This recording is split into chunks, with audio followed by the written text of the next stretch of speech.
Ladies and gentlemen, good evening and welcome. Just outside Mohegan Sun Arena box office here at the wonderful Mohegan Sun, one of Bellator MMA's favorite venue.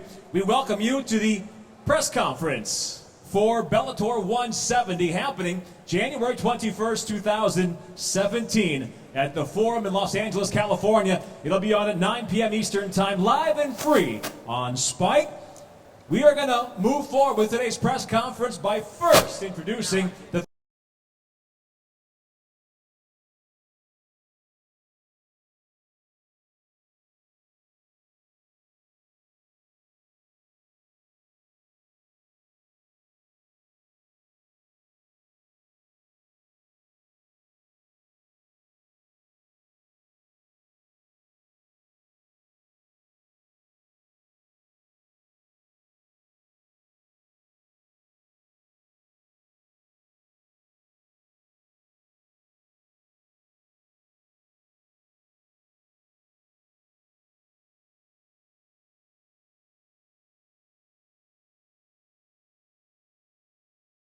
this year. He joined the family here at Bellator MMA.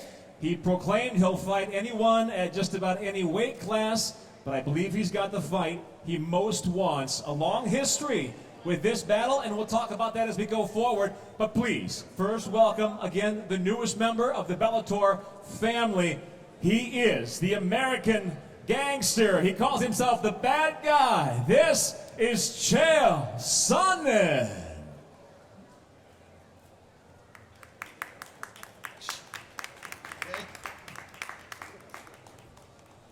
And as we get things underway, again, members of the press, please feel free to join us right here up front. For those that are passing by here at Mohegan Sun, yes, you're in the right place. Come on up, grab a seat, or stand right here behind the press row and join us for the press conference.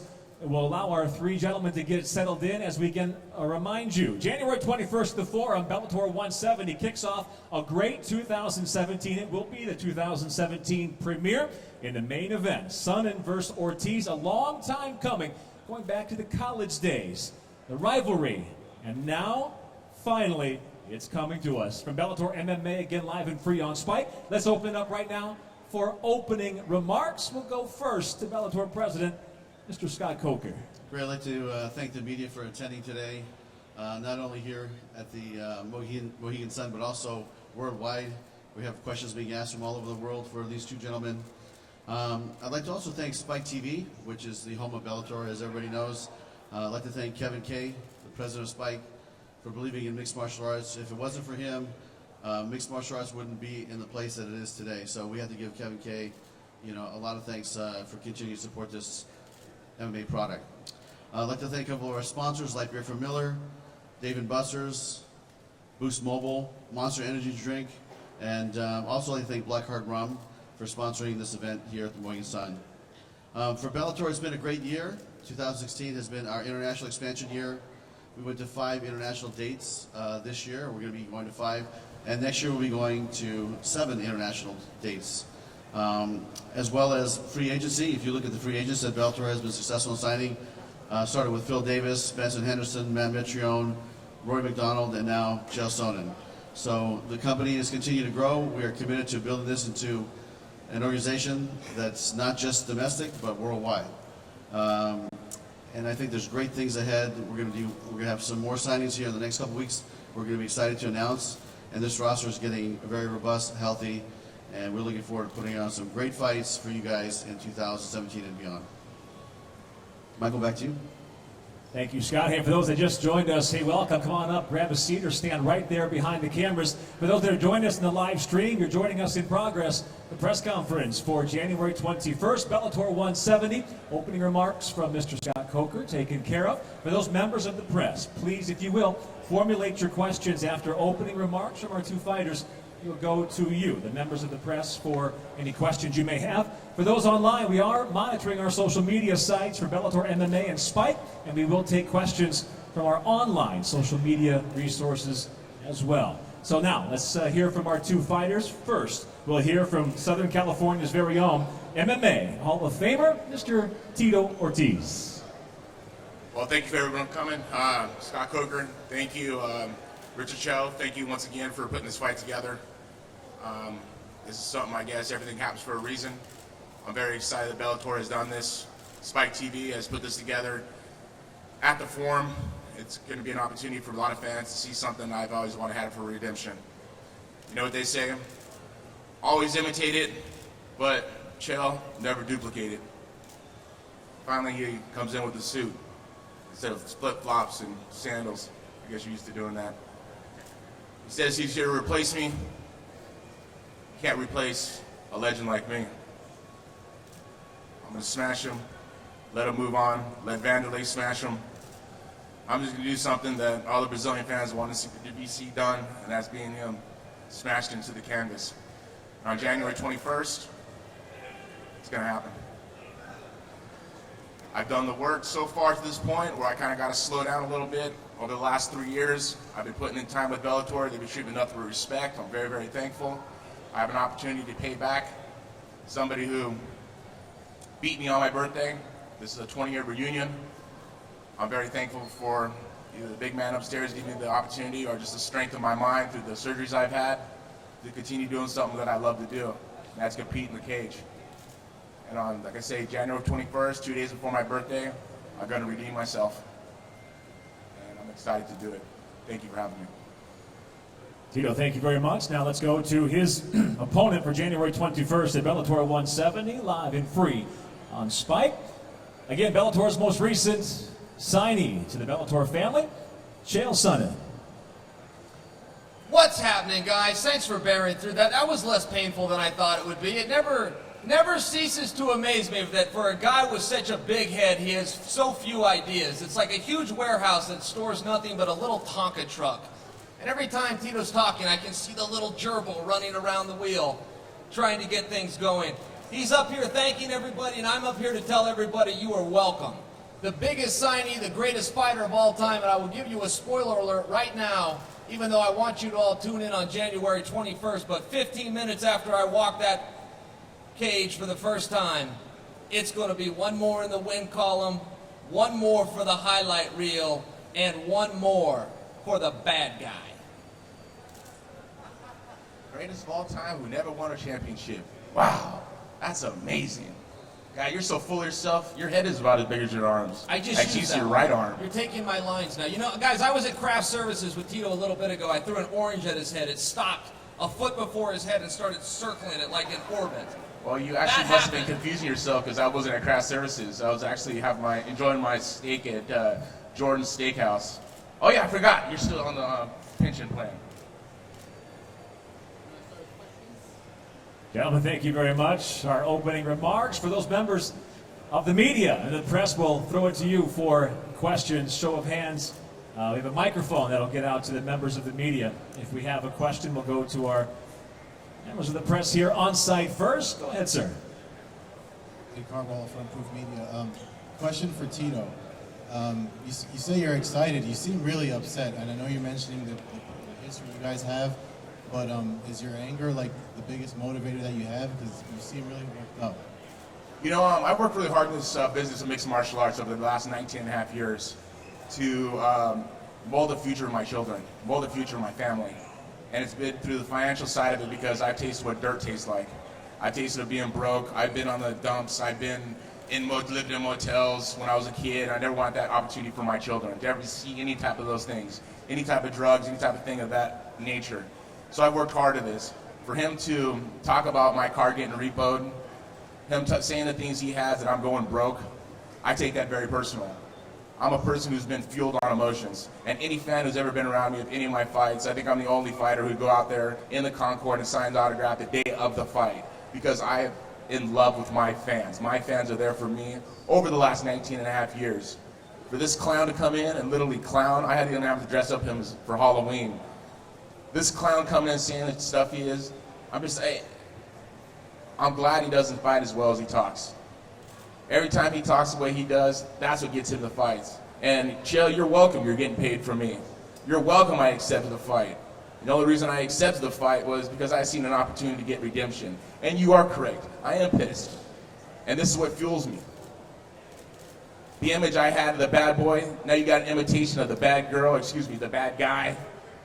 As I say, imitation. No more than that. Thank you. Question for Chael.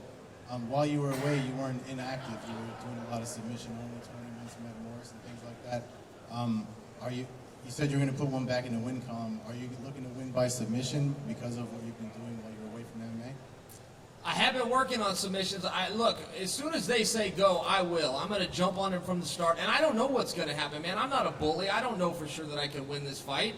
I'm going to work hard. I'm going to go out there. I'm going to compete as hard as I can possibly go for 15 minutes or until he gives up. And if I'm wrong and if I go down, I will go like a gangster and I'll be firing the entire time. And Tito was saying something about being broke a minute ago.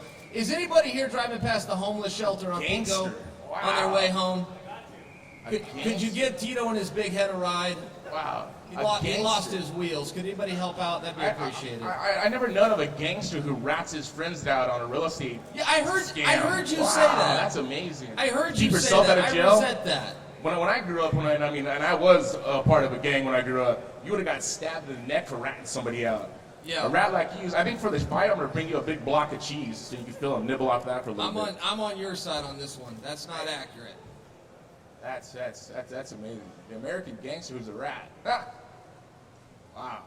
Hey Tito, for people who don't know, man, like, you've been harboring this for, over here, on the other side.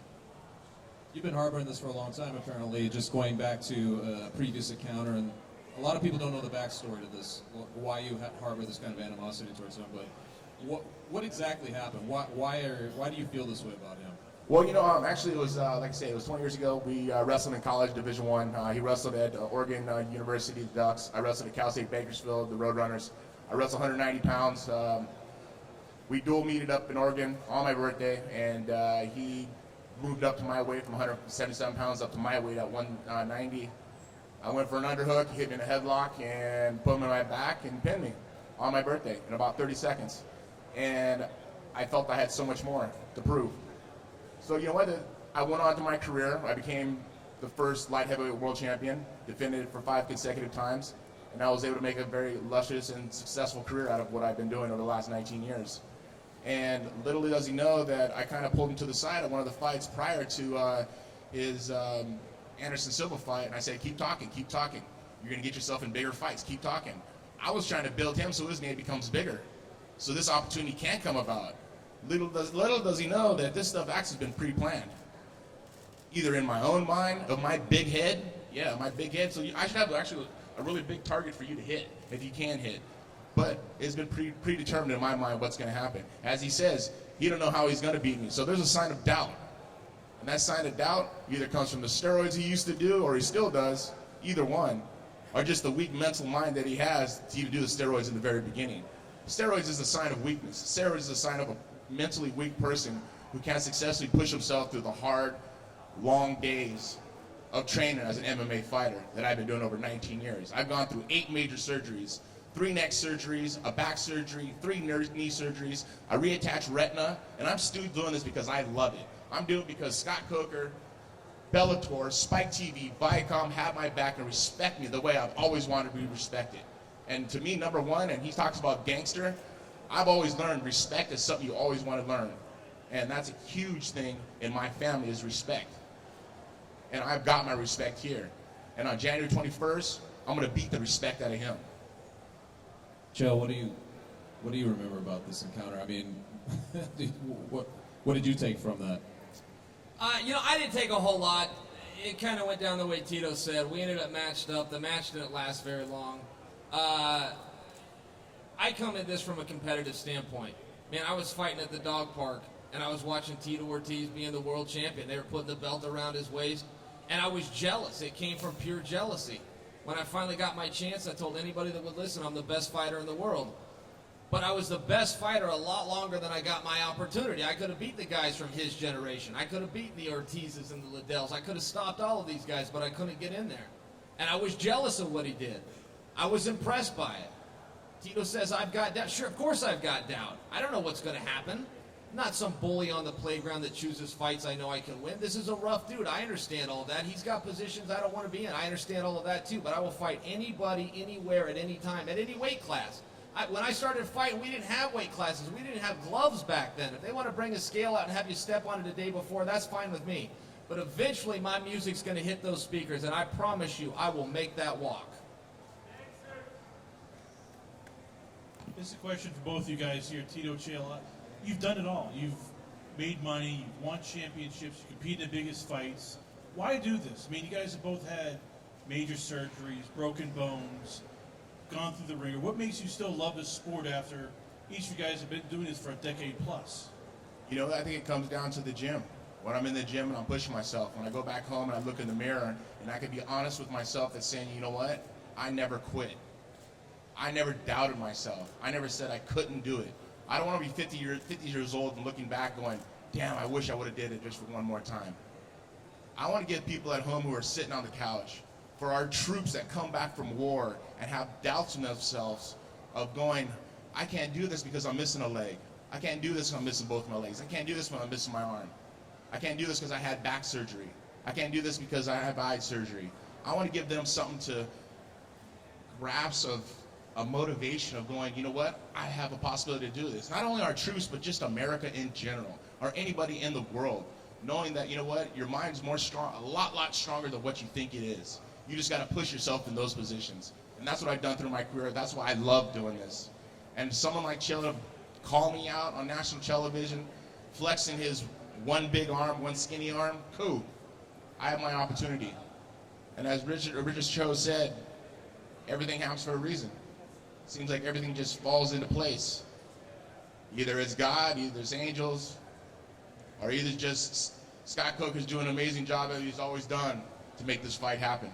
The reason I do is because I love this sport, I love the fans, and I love everything that this company has been treating me. I'm sticking around to kick Wanderlei Silva's ass, and before I get to him next summer, I'm stopping by the Forum in LA on January 21st. Take an ass whooping. And the Legends Ass Whooping Tour is going to begin with Tito Ortiz. Scott, this is a question from Facebook Live. Fans asking, how did this fight come together? You know, that's an interesting question. Tito was already here when I came here two and a half years ago, and you know, we put him in the fight with Stephan Bonner, and then, you know, the second fight, really, we asked him not to fight Liam McGarry, to fight somebody else, and you know, he basically demanded that fight, so we let him fight Liam, and we said, okay, well, now who's Tito going to fight? So we started talking about different opponents. Rampage Jackson came up, and different, you know, but when we signed Chael, we said this is the fight, this is the perfect fight to do, and really, Chael's signing came at a time where he wasn't even on our radar because we thought he was under contract, but I got the call. I mean, honestly, I would say 10 days later we made the deal, and we were really excited because we said, okay, now that just opens up this division. Like you said, this is the first fight, January 21st, but, you know, Chael has Wanderlei Silva out in front of him. He told me he wants to fight Fedor Emelianenko if we come to a deal with Fedor. He wants to fight Rampage Jackson. There's a lot of great fights ahead for both these gentlemen here at Bellator. This is for Tito Ortiz, Eddie Mercado here with Bloody Elbow. Now, you lost to Chael in your collegiate days, and you said you saw a chance for redemption. Does that mean you're going to go out and try to out-wrestle Chael? You know, I watched every one of Chael's fights, and he says he don't like to be the bully. Every one of his fights, he likes to be the bully. I'm going to be the bully in this fight. I'm going to push him around. He doesn't realize that how big a 205-pounder I truly am. You gotta understand, this is a juiced up 185-pounder. I'm a true 205-pounder. I walk around 225 solid. I'm gonna do my position. He gets the takedown, I'm gonna submit him. People understand my jiu-jitsu. My jiu-jitsu is great, my submissions are great. I understand that, I know what I need to do in this fight. But when he doesn't get the takedown, and it's after the first round, he's like, wow, I've taken 3 years off. Oh, where's my oxygen? God, my big muscles aren't working. That's when I just start warming up. This fight, I'm going to expose every one of his weaknesses. And I take this fight very, very seriously. I've already started. Like I said, as Scott says, I've been in this company now for 3 years. I've been training. I've been sparring. I've been doing these things. As he's been doing his little podcast, and there's a little shout out for your podcast you do, for the whole 100,000 viewers you got or whatever. My life is fighting. This is what I love to do. And on January 21st, he's going to feel the wrath of Tito Ortiz. And for Chael, what are you going to do to this guy? I mean, you beat him once in a collegiate match. You're going to do the same thing? You're going to try to put him on his back, or are you going to throw hands with him? Look, I like kicking ass. I like the competition. I like getting ready and walking out there whether I feel like it or not. That's what drives me. That's what keeps me motivated about it. They could put Tito in there. They could put Vanderlei. They could bring Fedor over, and he could wish that he had a referee with an earpiece in, but we do it differently here in America. Everything I ever took, by the way, Tito, I got from a doctor in an office, and everything you ever took, you got from a bodybuilder named Slick in an alley. And if you think you're fooling everybody, that's why I you're failed so wrong. many drug tests, huh? That's I've why been your drug head's tested grown every 3 single week. inches Scott, in you the know what, last Scott? decade. Let's do a Not contract. exactly normal. Let's do a week test every single week until this fight. Let's start it tonight. Let's do a piss test tonight, dude. Let's start it tonight. For you to even say that I ever touched any of that shit, you know what? You're just making yourself look like a clown that you truly are. Not even for a second that I've ever tried to take a shortcut. I don't believe in shortcuts. I'm an American that believes in hard work and dedication, and that's going to get you a win. You know what's got you your money? Your mouth. That's what got your money. There's no W's amongst those wins. What happened to you and Anderson Silva? Oh, yeah, I forgot. A triangle won. and an ass whipping. What happened to you, John Twice. Jones? Oh, yeah, I forgot. Another ass whipping in the first round. What about you to... Slip me and Tito Ortiz in you there, and, too. What happened in that one? Rashad Evans. Oh, yeah, I forgot. You got knocked out in the first round. You don't understand what you got yourself into, son. I'm going to slap you around like the little bitch you are. And let me tell you one thing. After it's all done, I'm going to paint your clown face. You know what? In my car that I got repoed, I'll give you a ride to the hospital. I'll be a gentleman after this Did you ass get whipping that you're going car to take. back? And you're Did you actually get the on the Phantom ass back? whipping tour. You're on a legend ass whipping tour. I'm going to be the first Congratulations. legend I to give didn't you an hear ass about that. whipping. Good job. I was going to help you out with that. Good job. Yeah. I think I won your money last night on gambling what you're going to make for this fight. So. Hey, Danny, let's go gamble.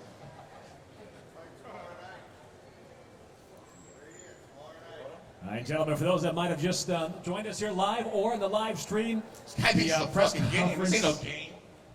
is already in process. We're going to actually wrap up the questions right there, have both of our fighters, Tito and Chael, please stand stage center. We'll do a face-off for those photographers that are joining us.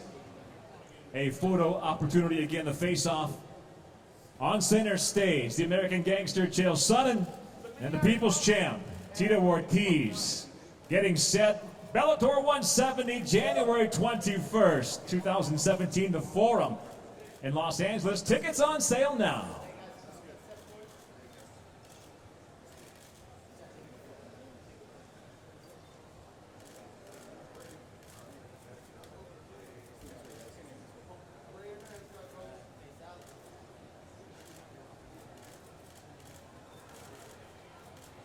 I promise each and every week we get this fucking ass.